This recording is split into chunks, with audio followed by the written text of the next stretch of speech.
Kamusta Cancerians? Welcome to Like a Tarot. Alamin natin kung anong situation or kaganapan ang nangyayari sa mga ilang Cancerians. Nakakaramdam ang ilan ng pagkainip o pagkalito sa situation na kinasasangkutan para maging aware ka kung ano ang dapat gawin. Simulan na natin. 2 cards ang kailangan ko.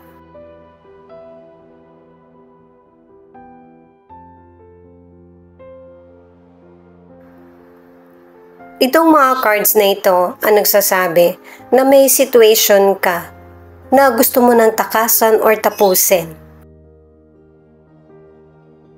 Kahit na ang hangarin mo ay kalimutan or tapusin itong situation na ito, ay yung napapabalik ka pa din. Kaya wala kang nagiging choice, kundi suriing maigi kung ano ba yung situation, maaring nagtatanong ka, o naghihintay ka sa gagawing aksyon ng iba. Itong pagkilos mo or pag-alam para maresolbahan yung problem mo sa situation ay ipagpapatuloy mo kasi dito ka makakaramdam ng freedom, guidance at saka power. May ile-let go mo na rin kung ano man yung takot na nararamdaman or pagkalito. Ito naman yung mga cards na pwedeng situation niya ng person mo or message niya sa iyo. Yung mga sitwasyon na hindi mo alam or hindi niya nasabi. Pwede rin ipakita kung ano yung nararamdaman mo or nasa isip.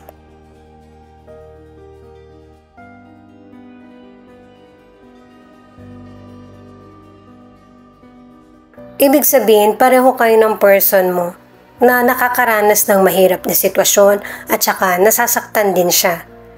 Pero hindi niya gustong mag-give up kasi gusto ng person na ito yung solution. May mga panahon na nagkakaroon ng pagkakataon itong person na ito na mag-isa at naiisip niya yung nakaraan niyo or kung ano yung ginagawa mo. Kaya huwag ka magtaka kung minsan maalala mo siya. Nagkaroon kayo ng person na ito ng toxic na relationship. May ilan kasing Cancerian na hindi naging maganda yung ending ng relasyon nyo. Magkasama man kayo or hindi, kasalanan din ng person mo kung bakit ganito yung treatment mo sa kanya. Pero kahit sinusungitan mo siya, mahal ka pa rin niya. Malinaw sa mga cards na gugustuhin ng person na ito na magkabalikan kayo. Ang ilan sa inyo sa relationship, yung bang nagkaroon na ng kapaguran? Dahil sa one-sided ang relationship ng ilan sa inyo. At saka palagi kang nandyan sa person mo, sa family o kaya sa friends. Pero ikaw na mismo ang magbibigay ng ending sa ganitong behavior mo. Kasi gugustuhin mo rin na masuklian yung kabutihan mo or pagmamahal. Wala naman kasing person na mag-i-stay sa unhealthy or toxic na relasyon. Lahat may hangganan.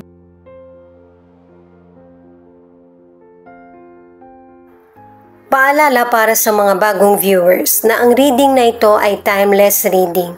General reading, ano man ang edad mo or gender mo, kunin mo lang kung ano yung akma sa sitwasyon mo at saka kung kailan mo ito napanood, yun ang start ng 1-week reading mo. Ikaw na rin magpalit kung si person mo ba ito or ikaw.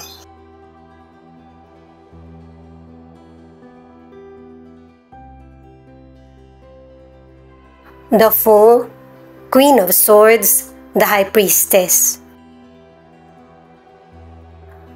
Pinapakita ng mga cards na ito na lakasan mo ang loob mo at saka maging malinaw ang kaisipan.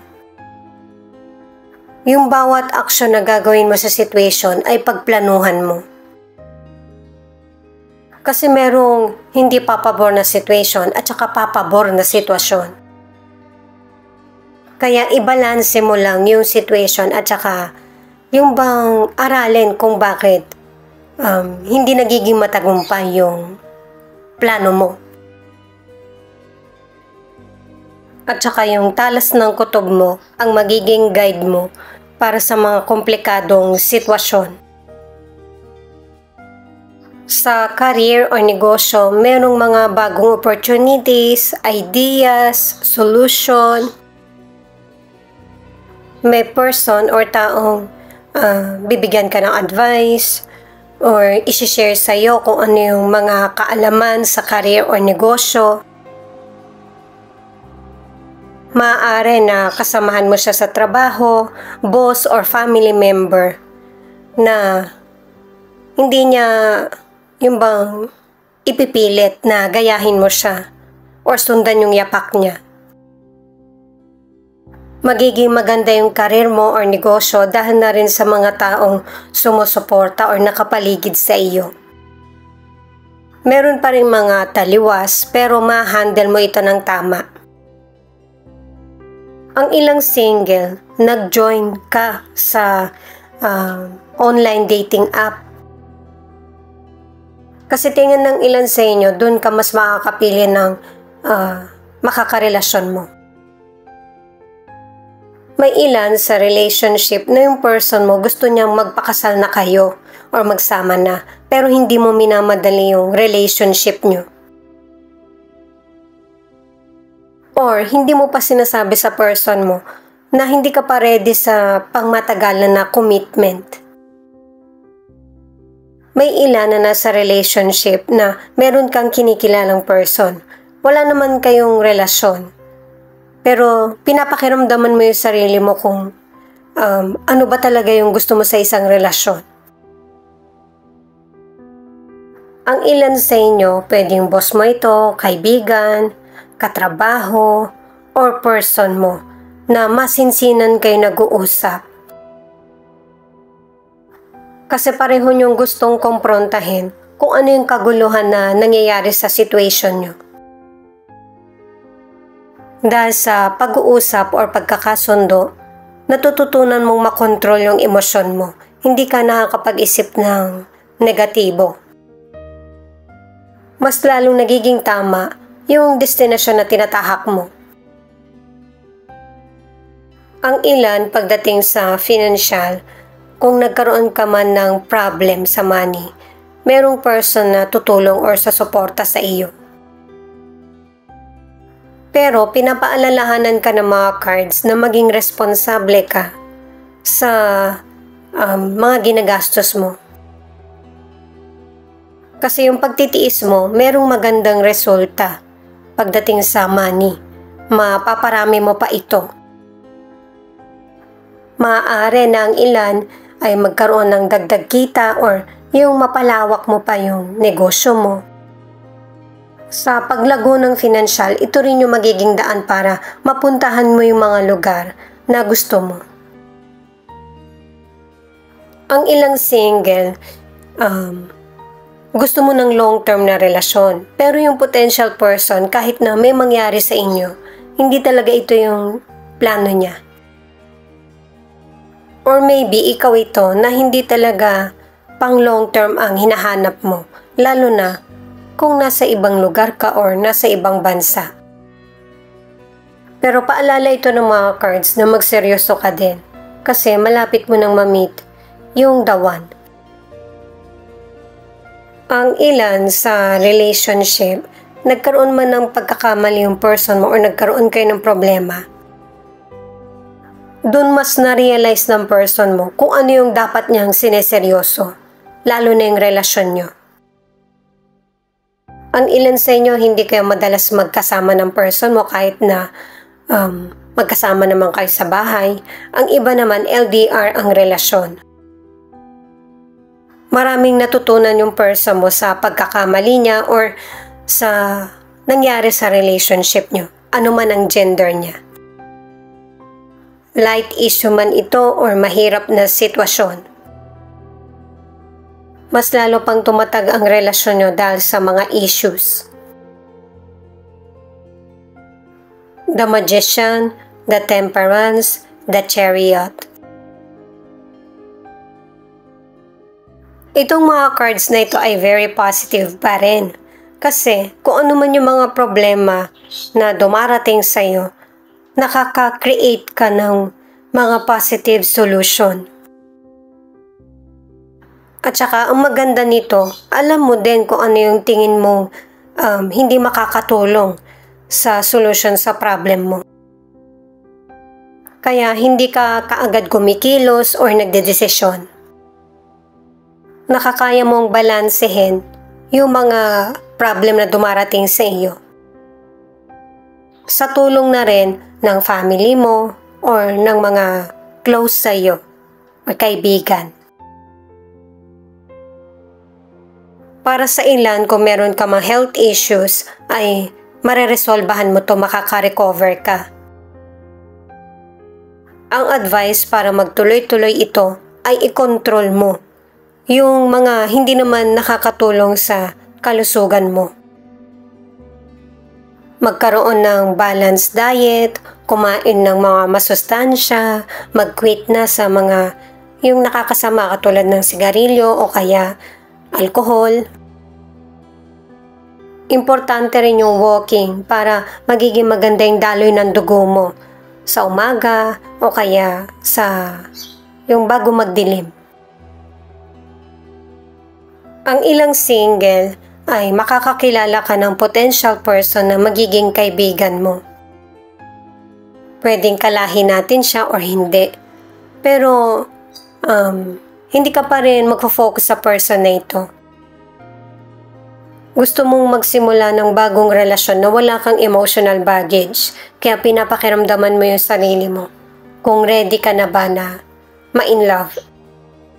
Maaari na ang ilang single, mas nafo-focus ang sarili mo sa career or sa money, ang iba naman dahil sa trauma. Itong additional card na Knight of Cups, merong person na makikipag-ayos sa iyo. Pwedeng past person mo, person, or ibang tao na nakaalitan mo. Hindi mo kailangan pilitin ang sarili mo sa healing kasi panahon na makapagsasabi nito kung kailan ka magiging ready para sa pakikipag-usap or pakikipagkasundo.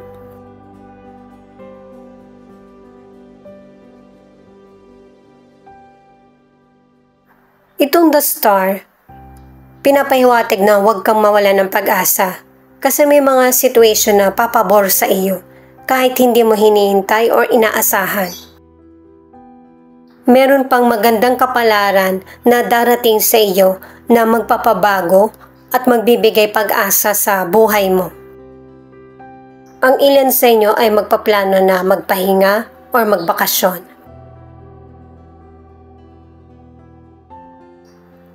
Itong Three of Pentacles naman, nagkakaroon ng solusyon yung problems mo dahil na rin sa nakakatulong yung kapwa mo sa iyo or pwedeng family mo.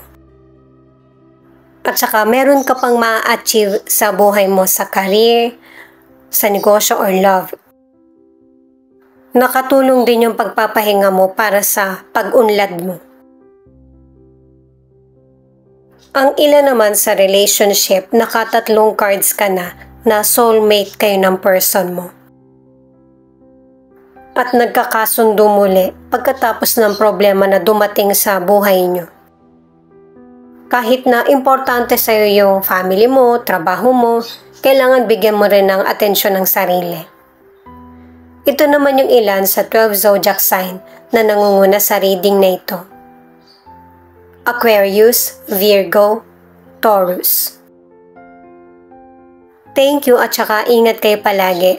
Paki-click na rin ang notification bell para updated ka sa Laika Tarot readings.